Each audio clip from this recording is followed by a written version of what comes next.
जयराम जी की आज unit second जिसका नाम है धारा विद्युत, इसका पार्ट 3 लेकर के आए। पार्ट 1 और पार्ट 2 में दोनों पार्टों को मिलाकर अपन लोगों ने 4 क्वेश्चन यूनिट सेकेंड के क्या कर लिए, पढ़ लिए। यहां पर आते हैं 5वां क्वेश्चन। ठीक, 5वां क्वेश्चन ये कह रहा है किरचॉफ के नियम लिखिए तथा समझाइए। अर्थात हमें किरचॉफ के नियम लिखना है और फिर क्या करना है, उन नियमों को एक्सप्लेन करना है, यानी कि समझाना है।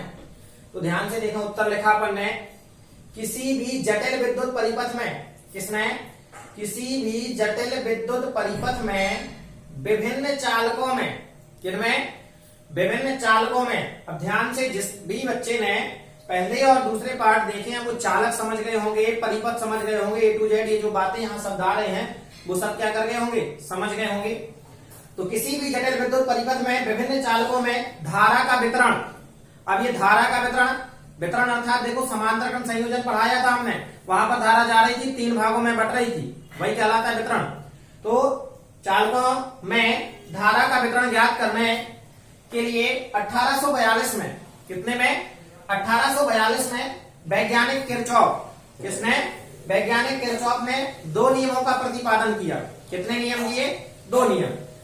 तो अब ये 2 नियम कौन कौन से थे, एक था प्रथम नियम और दूसरा था द्वितीय नियम। चूंकि ये नियम दिए इसने, किरचॉफ ने, तो इन्हें क्या लिख दिया, किरचॉफ का प्रथम नियम और किरचॉफ का द्वितीय नियम। क्लियर हो गया। तो ध्यान से सुनना है, यहां से यहां तक आप लोगों को बिल्कुल परेशान नहीं होना है, कॉपी में नोट करते जाना है।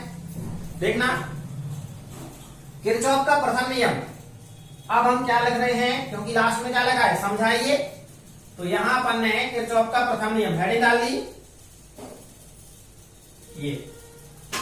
तो किरचॉफ का जो प्रथम नियम है ये क्या कह रहा है कि किसी भी परिपथ में, क्या, किसी भी परिपथ में संधि पर मिलने वाली, देखना यहां किरचॉफ का प्रथम नियम, चूंकि नियम है, डबल इन्वर्टेड कॉमा लगा दिया। देखते हैं, किसी भी विद्युत परिपथ में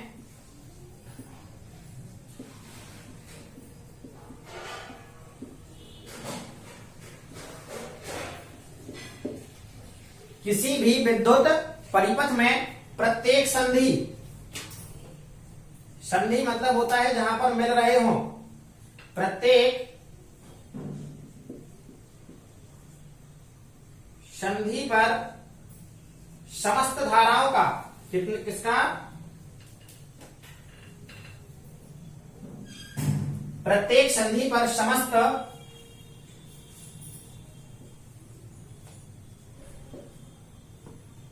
धाराओं का, याद रखना भैया, यहां एक शब्द लिखा है बीजीय योग, क्या होता है, शून्य होता है।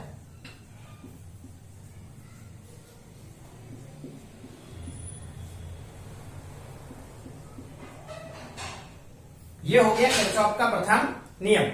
पहला नियम क्या कह रहा है, किसी भी विद्युत परिपथ में प्रत्येक संधि पर, संधि मतलब जहां पर मिल रही हो धाराएं, प्रत्येक संधि पर समस्त धाराओं का, कितनी धाराओं का, जितनी भी मिले, समस्त धाराओं का बीजीय योग क्या होता है, शून्य होता है। देखते हैं कैसे। अगर बीजीय योग शून्य होता है तो यहां लिख सकते हैं, अर्थात सिग्मा, सिग्मा का मतलब 12th क्लास में आ गए हो, सब जानते होंगे। सिग्मा का मतलब जब सभी का टोटल किया जाता है तब क्या कर दिया जाता है, सिग्मा लगा दिया जाता है। 10th क्लास में बहुत पढ़ा आप लोगों ने सिग्मा। धारा, धारा को काय से डिनोट करते हैं, आई, क्योंकि यहां क्या लिखा है, समस्त धाराओं का बीजीय योग कितना होता है, शून्य होता है। तो बराबर क्या हो गया, 0। ये था किरचॉफ का प्रथम नियम। कोई दिक्कत क्या है, किसी भी विद्युत परिपथ में प्रत्येक संधि पर समस्त धाराओं का बीजीय योग शून्य होता है। ये क्या था, किरचॉफ का प्रथम नियम ये कहता है, अर्थात ये हो गया। चलिए अब इसको आगे लिखा था क्या, समझाइए। याद रखेंगे, क्वेश्चन में आ जाता लिखिए तो इनका केवल स्टेटमेंट लिख देना, लेकिन ऐसा आएगा नहीं। तो देखना, ये अपन ने लिख दिया। अब समझा देते हैं थोड़ा सा। एक अपन चित्र बना ले रहे हैं, ये 2 3 4 5, ये जरूरी नहीं है कि 5, 6, 7, 8 चाहे जितने बना लें। यहां पर आकर के समस्त धाराएं कहां मिल रही हैं? ओ बिंदु पर। कहां मिल रही है? ओ बिंदु पर। तो यहां पर ये जो मिलने वाली धाराएं हैं, अर्थात ये स्थान कहलाता है संधि। यहां लिखा था ना अपन ने पहला, प्रत्येक संधि पर मिलने वाली बीजीय या प्रत्येक संधि पर मिलने वाली समस्त धाराओं का बीजीय योग क्या होता है? शून्य। यहां पर जितनी भी धाराएं मिलेंगी उनका बीजीय योग क्या होता है? शून्य होता है। चलो देख लेते हैं। I1 लिख दिया, I2 लिख दिया, I3 लिख दिया, I4 लिख दिया, I5 लिख दिया। हो गया। अब एक काम करते हैं, कुछ धाराएं मान लीजिए संधि पर आ भी रही हैं और कुछ संधि से क्या हो रही है? दूर जा रही है। देखना, तो ये इधर अगर आ रही है तो इसे कर दो दूर जा रही है, इसे कर दो अंदर की ओर आ रही है तो इसे दूर कर दो, और इसे क्या कर दो? अंदर की ओर। समझ में आ गया? ये अपन ने जो अंदर की ओर आ रही है कुछ धाराओं को अंदर की ओर कर दिया और कुछ धाराओं को क्या कर दिया? दूर कर दिया। मतलब धारा से, ये संधि से क्या हो रही है? दूर जा रही है। क्यों कर दिया? क्योंकि हम आपको यहां पर एक बात समझाने वाले, इसलिए। तो लिख देते हैं यहां पर, देखना, ये चित्र बनाने के बाद क्या लिखेंगे हम?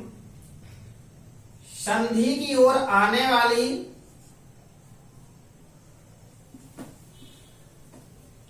संधि की ओर आने वाली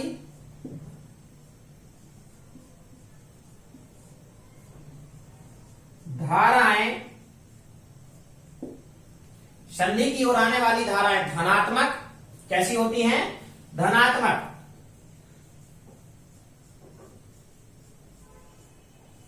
धनात्मक तथा संधि से दूर जाने वाली धाराएं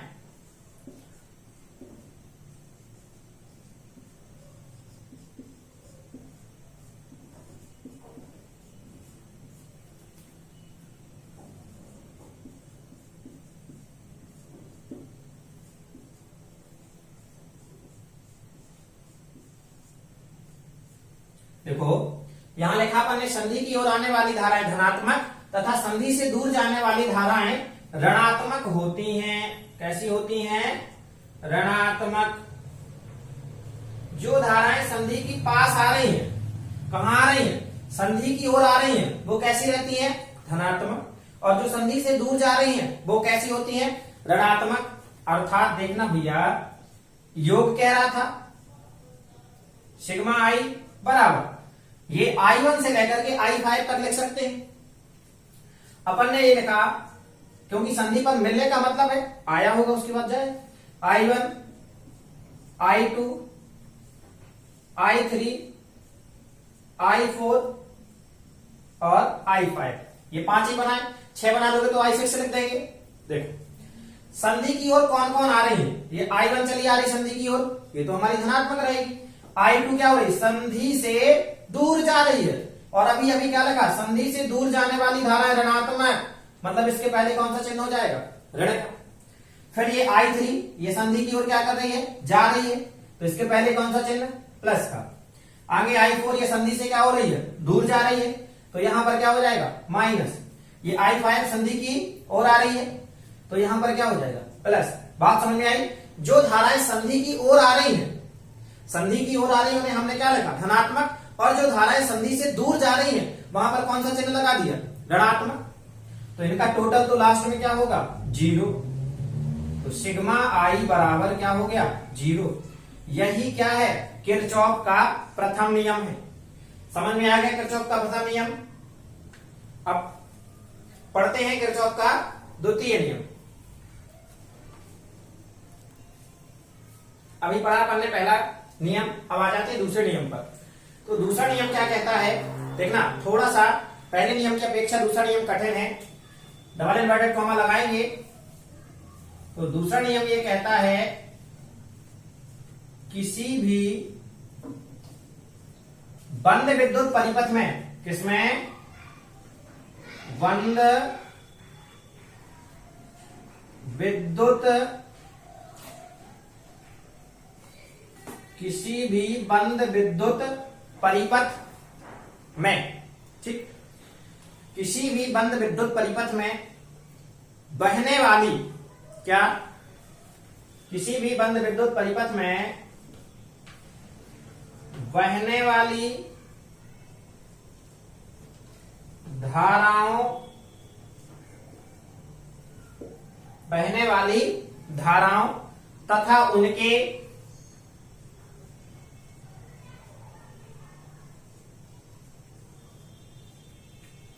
धाराओं तथा उनके संगत प्रतिरोधों, संगत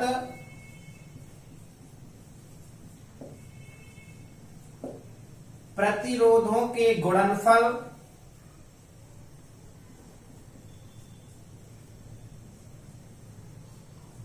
संगत प्रतिरोधों के क्या, गुणनफल, व उस परिपथ में लगाए गए विद्युत वाहक बलों, गुणनफल व उस परिपथ में लगाए गए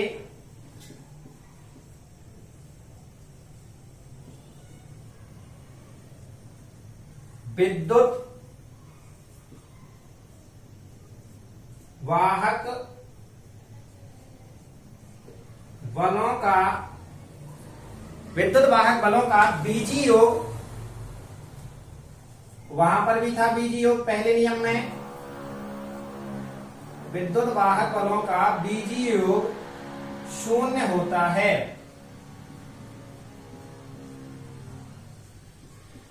ये अपना डबल इन्वर्टेड कॉमा हमने क्या कर दिया, क्लोज कर दिया। ये थोड़ा सा लैंग्वेज आप लोगों को अभी समझ में नहीं आएगी, कठिन लग रही होगी, देखना अभी समझ में आ रही है। बीजी योग कह रहा था तो क्या लगाया अपन ने, सिग्मा, क्या लगा दिया, सिग्मा। अब धाराओं का कोई ठिकाना तो है नहीं कि कितनी बहेगी। अब जितना जिस हिसाब से परिपथ होगा, दो मान लीजिए दो चालक लगे होंगे तो उसमें दो धाराएं बहेंगी, या तीन जगह जाएगा तो तीन धाराएं बहेंगी। तो अपन ने समस्त धाराओं का पहले वाले नियम में क्या कहा था, समस्त धाराओं का बीज योग क्या होता है, शून्य। तो यहां पर अपन ने क्या लिखा, बहने वाली धारा, क्या लिखा, बहने वाली धाराओं तथा उनके संगत प्रतिरोधों के गुणनफल। संगत प्रतिरोध बोला जाए तो आर, उनके ये धारा है, इनका संगत प्रतिरोध है, इन दोनों का गुणनफल, कोई चिन्ह नहीं लगा बीच में, इसका मतलब क्या हो गया, गुणनफल। वह उस परिपथ में लगाए गए विद्युत वाहक बल, विद्युत वाहक बल को काहे से डिनोट करते हैं, ई से। विद्युत वाहक बल को काहे से डिनोट करते हैं, ई से। तो अब जरूरी थोड़ी है कि कितने ही विद्युत वाहक बल हो, अगर दो हो सकते हैं, तीन हो सकते हैं। तो विद्युत वाहक बलों का भी क्या लगा दिया, सिग्मा, और विद्युत वाहक बल को काहे से डिनोट करते हैं, ई से। विद्युत वाहक बलों का बीजीय योग क्या होता है, शून्य होता है। ये क्या कह रहा है, दूसरा नियम। चलिए समझ लीजिए फिर से, मिटाया अपन ने इधर। किसी भी बंद विद्युत परिपथ में बहने वाली धाराओं, धारा अर्थात एक होता तो आई भर चल जाता, लेकिन यहां क्या कह रहा है, धाराओं, तो क्या लगा दिया, सिग्मा। धाराओं व आगे चलो तथा उनके संगत प्रतिरोध। अगर आप लोगों ने पहले और दूसरे पार्ट देखे हैं तो पता चल गया है कि अगर I1 धारा बह रही है तो प्रतिरोध क्या है, R1। अगर I2 धारा बह रही है तो प्रतिरोध क्या है, R2। अगर I3 धारा बह रही है तो प्रतिरोध क्या है, R3। अगर यहां पर I धारा बह रही है तो संगत प्रतिरोध क्या हो जाएगा, R। तो संगत प्रतिरोध के गुणनफल, गुणनफल का मतलब यहां पर हमने कोई भी चिन्ह नहीं लगाया, ये I R लिखा, इसका मतलब क्या होगा, गुणनफल। आगे चले, वह उस परिपथ में लगाए गए विद्युत वाहक बलों, विद्युत वाहक बल को काहे से डिनोट करते हैं, ई से। अगर केवल एक होता तो ई बल लिख देते, लेकिन आगे क्या लिखा है, बलों। बलों का मतलब बहुत सारे भी हो सकते हैं, तो क्या लगा देंगे, सिग्मा। तो सिग्मा ई का बीजी योग क्या कह रहा है, योग, तो क्या लगा दिया, प्लस, कितना होता है, शून्य होता है। ये हमारा क्या हो गया, दूसरा नियम। किसका, किरचॉफ का। किरचॉफ का प्रथम नियम हो गया और किरचॉफ का द्वितीय नियम। क्लियर। अब इसका डायग्राम बनाते हैं, चित्र बना करके समझते हैं, क्योंकि लास्ट में अपना जो क्वेश्चन था उसमें ये भी लिखा था कि समझाइए। तो चित्र बनाने के लिए देखिए क्या करते हैं, ये एक सेल लगा लिया, ये इसका क्या हो गया, प्रतिरोध हो गया। आगे आए, ये अपन ने दूसरा, ये, और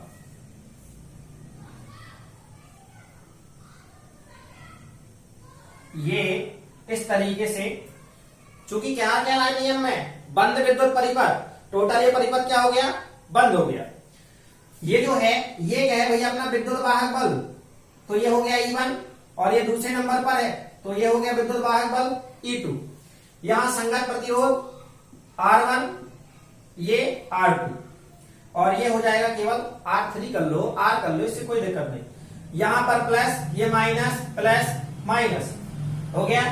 अब जो धारा, ध्यान से सुनिए, धारा बहेगी कहां से कहां तक, मैं आप लोगों को समझा चुका हूं कि धारा जो होती है हमेशा धन से ऋण की ओर बहती है।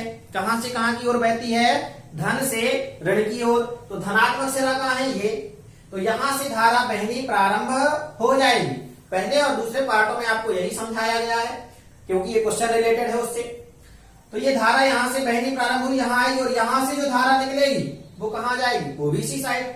चूंकि ये वाला सेल का विद्युत वाहक बल क्या है, E1, तो इससे बहने वाली धारा भी क्या हो जाएगी, I1। इधर इस सेल का विद्युत वाहक बल क्या है, E2, तो इससे बहने वाली धारा भी क्या हो जाएगी, I2। अब ये धारा यहां से आई, यहां ये संधि हो गई कि नहीं हो गई है, क्योंकि पहला नियम क्या कहता था, संधि पर मिलने वाली समस्त धाराओं का बीजी योग क्या होता है, शून्य। तो ये भी संधि कहलाएगा, वहां था प्रत्येक संधि। अब ये दोनों इधर आएंगी, आएगी, और ये चली जाएगी। यहां पर आ गया, इधर कर लेते हैं I1 प्लस I2, हो गया।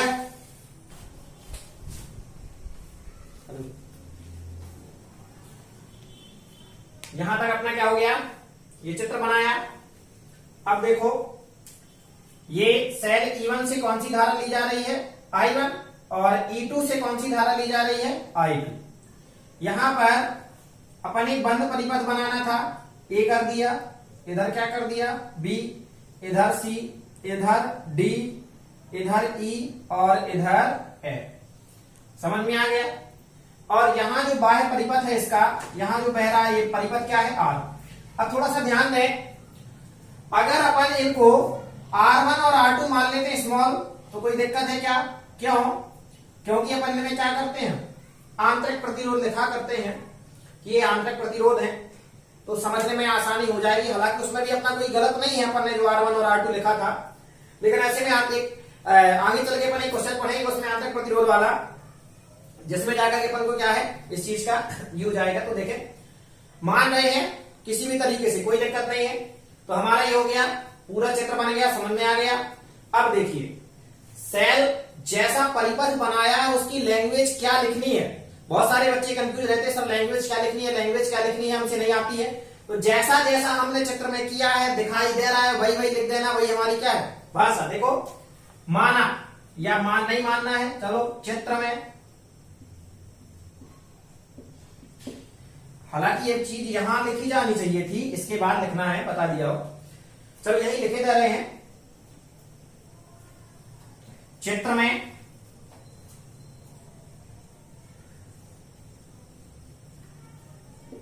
एक टोटल बंद है कि नहीं है, तो अपन ने लिखा बंद विद्युत परिपथ प्रदर्शित है। बंद विद्युत परिपथ क्या है, प्रदर्शित है।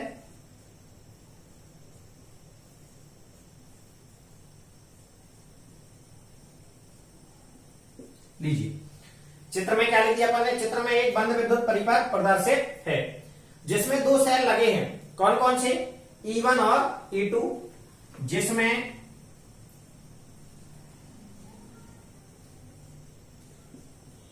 E1 व E2, E1 व E2 तो क्या है, विद्युत वाहक बल।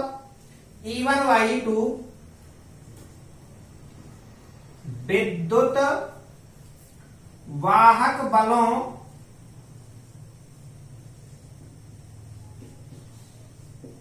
E1 व E2, देखिए E1 व E2 विद्युत वाहक बलों के कितने सेल हैं, दो सेल।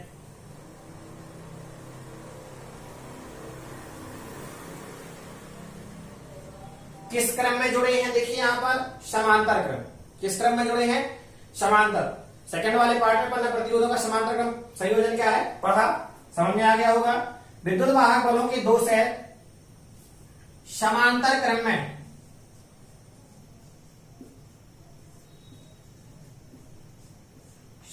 क्रम में क्या है, जुड़े हैं। क्लियर हो गया। इन सेलों से ली जाने वाली धाराएं, सेल E1 से कौन सी धारा ली जा रही है, I1, और सेल E2 से कौन सी धारा ली जा रही है, I2। इन सेलों से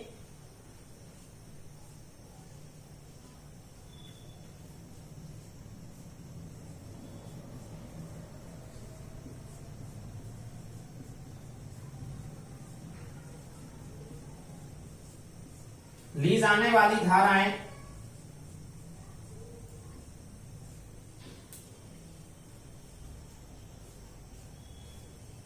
क्रमशः I1 व I2 है। सेलों से कौन सी धारा ली जा रही है, E1 से ली जा रही है I1 और E2 से ली जा रही है I2। ये धाराएं ली जा रही हैं तथा इनके संगत प्रतिरोध, इसके बाद लैंग्वेज अपन यहां आ गए, तथा इनके संगत प्रतिरोध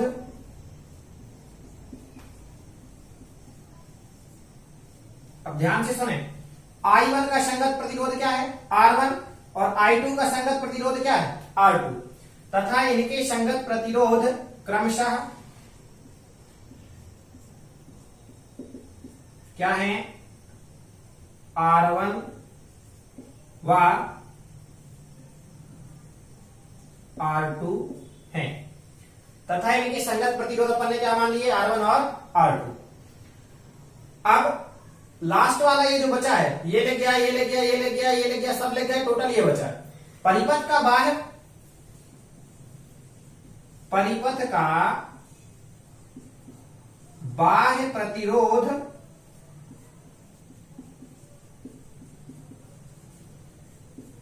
प्रतिरोध क्या है, R है। ये हो गया हमारा परिपथ का बाह्य प्रतिरोध क्या है, R। क्लियर।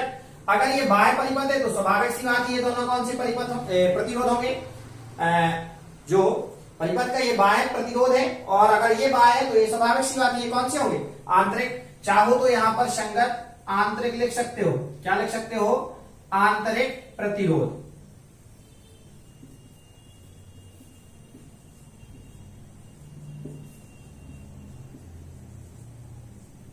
संगत आंतरिक प्रतिरोध क्या है, R1 और R2, और परिपथ का बाह्य प्रतिरोध क्या है। यदि समझना, यदि बाह्य प्रतिरोध में बहने वाली धारा, बाह्य प्रतिरोध में बहने वाली धारा को क्या माना, E। यदि बाह्य प्रतिरोध की संगत धारा मान सकते हैं, बाह्य प्रतिरोध में बहने वाली धारा I है तो, यदि बाह्य परिपथ में बहने वाली धारा I है तो क्या हो जाएगा, किरचॉफ के प्रथम नियम से, किससे, किरचॉफ के प्रथम नियम से। किरचॉफ का प्रथम नियम क्या कहता है, संधि की ओर आने वाली तथा संधि से दूर जाने वाली समस्त धाराओं का बीजी योग क्या होता है, शून्य। तो संधि का मतलब यहाँ की ओर आ रही है, तो ये देखो I1 यहीं आ रही है और I2 भी क्या हो रही है, यहीं आ रही है, अर्थात ये दोनों क्या हो जाएंगी, मिल जाएंगी। तो नियम से I बराबर क्या हो गया, I1 प्लस I2। इसे क्या कर दिया, समीकरण 1 बना दिया, हो गया। तो यहां तक समझ में आया। किरचॉफ के प्रथम नियम से I बराबर क्या हो गया, I1 प्लस I2। चलिए काम कर लेते हैं, यहां से शुरुआत से एक बार यहां तक देख लेते हैं ताकि याद हो जाए। ये चित्र बना दे, सबसे बन जाएगा, देखना। फिर उसके बाद अपन ने क्या लिखा, चित्र में एक बंद विद्युत परिपथ क्या है, प्रदर्शित है, जिसमें I1 व I2, ये I1 और I2 दो क्या है, विद्युत वाहक बल वाले सेल हैं, ठीक है। ये सेल किस क्रम में जुड़े हैं? दोनों समांतर क्रम में जुड़े हुए हैं। इन सेलों से ली जाने वाली धाराएं क्रमशः, जो सेल E1 है इससे कौन सी धारा ली जा रही है? I1। और जो सेल E2 है इससे कौन सी धारा ली जा रही है? I2। तो इन सेलों से ली जाने वाली धाराएं क्रमशः I1 व I2 है तथा इनकी संगत, क्या संगत मतलब जो साथ में चलते हैं, इनके संगत, ये छोटे यहां दिख रहे हैं आपको आंतरिक प्रतिरोध, संगत आंतरिक प्रतिरोध क्रमशः R1 और इस वाले से क्या है? R2 है। यदि परिपथ का बाह्य प्रतिरोध क्या है? कैपिटल R है। आगे देखो, यदि बाह्य परिपथ में बहने वाली धारा क्या है? I। अगर ये बाह्य परिपथ में बहने वाली धारा I है तो किरचॉफ के नियम से क्या हो गया? ये भी यहीं पर आगे मिल रही है और ये भी यहीं पर आ रही है और दोनों एक साइड आ रही है। तो नियम क्या कहता है? संधि की ओर आने वाली धाराओं को क्या लिया जाता है? धनात्मक, और संधि से दूर जाने वाली धाराओं को क्या लिया जाता है? ऋणात्मक। ये हो गया। अब चलते हैं आगे, देखना बंद loop.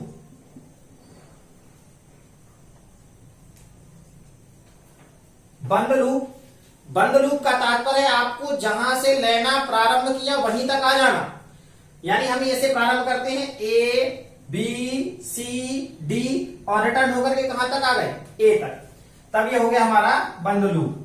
A B C D A हो गया। क्या लिखा अपन ने? बंद loop A B C D और आप कहां से गए? यहीं पर। अगर हम B से लेना स्टार्ट करते तो B C D A B। अगर C से लेना प्रारंभ करते, अगर ऊपर वाला ले रहे हैं तो C D A B C और नीचे वाला लेते तो C D B E F, इस तरीके से और सी तक। हमारे कहने का मतलब यह, बंद लूप देखा तो जहां से चलना प्रारंभ किया वहीं पे आ जाना है। ए से चलना प्रारंभ किया था, ये पर आ गए। बंद लूप ABCD में किरचॉफ के द्वितीय नियम से कठिन काम आ गया। क्या आ गया?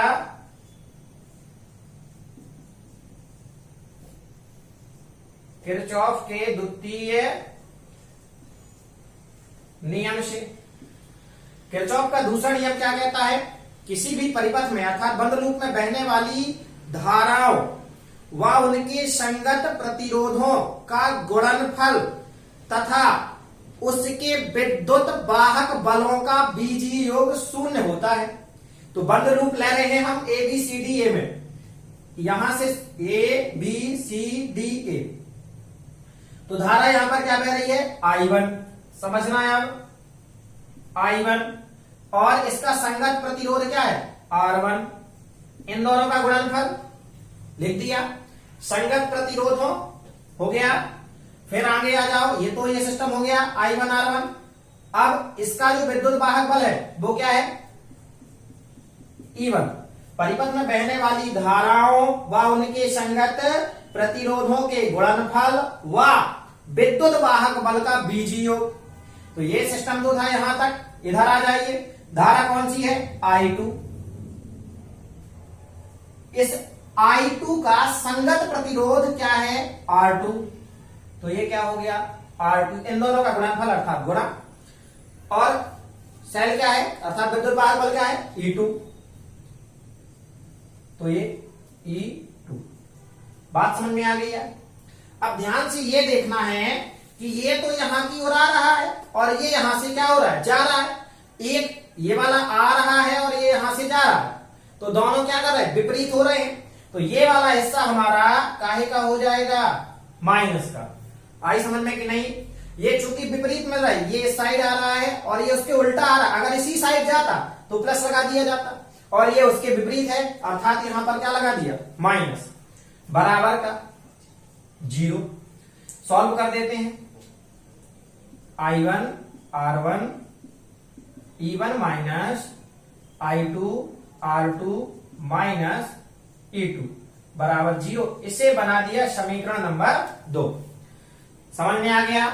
चलिए अब आगे आ जाते हैं। यहां पर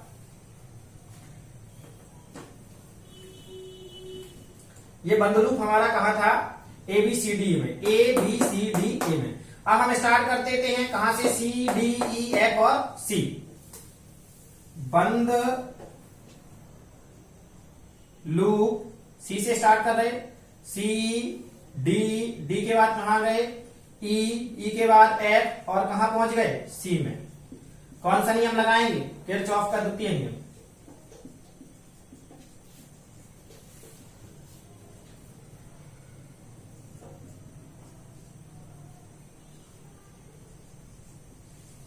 किरचॉफ के द्वितीय नियम से यहां पर क्या होगा?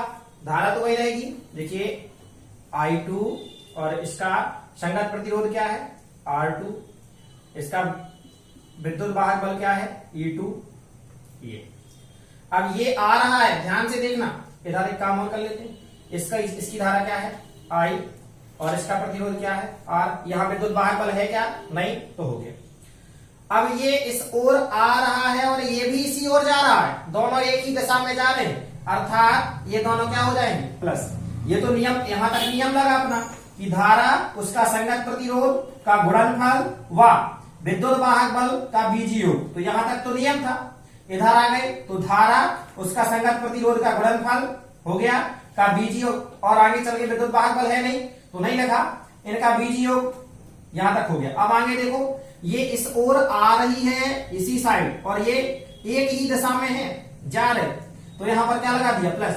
यहां क्या थे? ये ऐसे आ रही थी और ये इसके विपरीत क्या हो रही थी? मिल रही थी, तो यहां पर क्या लगाया था माइनस।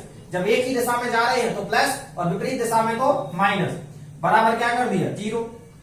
देखो अब समीकरण 1 से चाहे तो हम काहे का मान रख सकते हैं? I का मान रख सकते हैं। समीकरण 1 से काहे का मान रख रहे हैं? I का मान रखने पर अब समीकरण 1 से I की जगह हम क्या रखेंगे? ये रखेंगे I1 प्लस I2। ये तो था I2 R2 plus E2 plus I की जगह कितना रख दिया? I1 plus I2 bracket 1R। इसे क्या बना दिया? समीकरण 2। तो ये समीकरण 2 और समीकरण 1 समझ में आए? चलिए मिटा रहे हैं, यहां का मिटा रहे हैं। अब लाइन से जो लिख रहे हैं बच्चे वो ध्यान से लिखना, ऐसा नहीं कि सब आगे पीछे गड़बड़ कर दें, क्योंकि चूंकि अब बोर्ड अपना थोड़ा सा कम है और ये नियम बहुत ज्यादा बड़ा होता जा रहा है।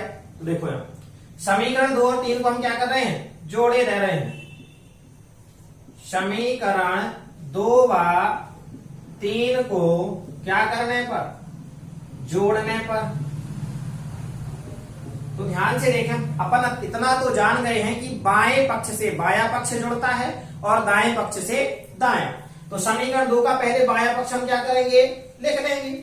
तो ये लिखा अपन ने I1 R1 plus E1 minus I2 R2 minus E2। ये क्या लिख लिया? समीकरण 2 का बायां पक्ष। अब समीकरण 2 का बायां पक्ष अर्थात इतना हम लिखे जा रहे हैं।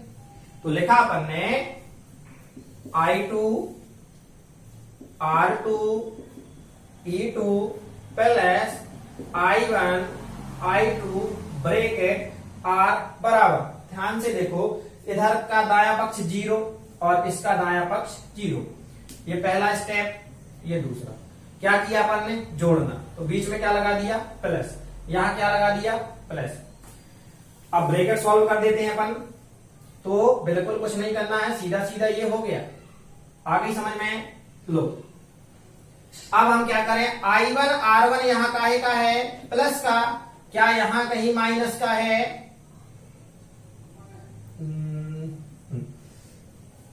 क्या I1 R1 आपको माइनस का दिखाई दे रहा है? कहीं नहीं दिखाई दे रहा है। I2 R2 यहां काहे का है? माइनस का। और I2 R2 ये काहे का है? प्लस का। तो ये दोनों क्या हो जाएंगे? कट जाएंगे। ये E2 काहे का है? माइनस का। और ये E2 काहे का है? प्लस का। क्या कर दिया? काट दिया। I1 R1 प्लस E1 और क्या बचा? प्लस I1 I2 R और 0 में 0 जुड़ेगा तो क्या हो जाएगा? 0 में 0 जुड़ेगा तो क्या हो जाएगा? 0। क्लियर है? तो यहां तक अपना क्या हो गया? इसे बना देते हैं अपन समीकरण नंबर ये 2 3 यहां बनाओ इसे अच्छे से 3 और ये क्या हो गया? 4। समीकरण जो 4 था वो क्या हो गया, निकल करके आ गया। और यहीं तक अपन को क्या करना है, सॉल्व करना है। इस तरीके से था हमारा क्या, किरचॉफ का द्वितीय नियम। समझ में आ गया कि नहीं आ गया? अगर आपका क्वेश्चन ये कह देता है कि किरचॉफ का नियम या किरचॉफ के नियम की सहायता से I1 और I2 के मान कैसे ज्ञात करेंगे, तो हमें यही तो लिख देना। यहां तक सॉल्व किया, समीकरण 4 की सहायता से I1 और I2 का मान क्या कर सकते हैं, ज्ञात किया जा सकता है। कोई दिक्कत? तो ये भैया किरचॉफ का द्वितीय नियम अपना पूरा कंप्लीट हो गया। यहाँ चित्र बनाना जो सीख लेना है, थोड़ा सा कंफ्यूजन है चित्र बनाने में, आप लोग भूल ना जाना, ठीक है? क्योंकि अगर चित्र बनाना भूल गए तो क्या है, सब भूल जाओगे। तो एक बार जल्दी से अपन चित्र बनाना देख ले रहे हैं, कैसे बनाया था सर ने।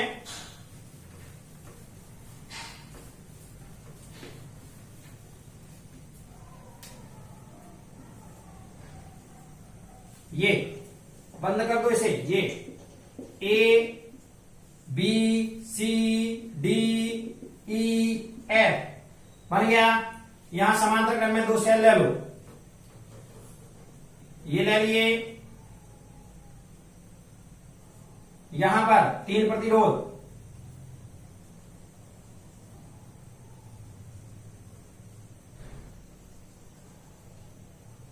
ये E1 ये E2, आंतरिक प्रतिरोध R1 R2, बाह्य प्रतिरोध R।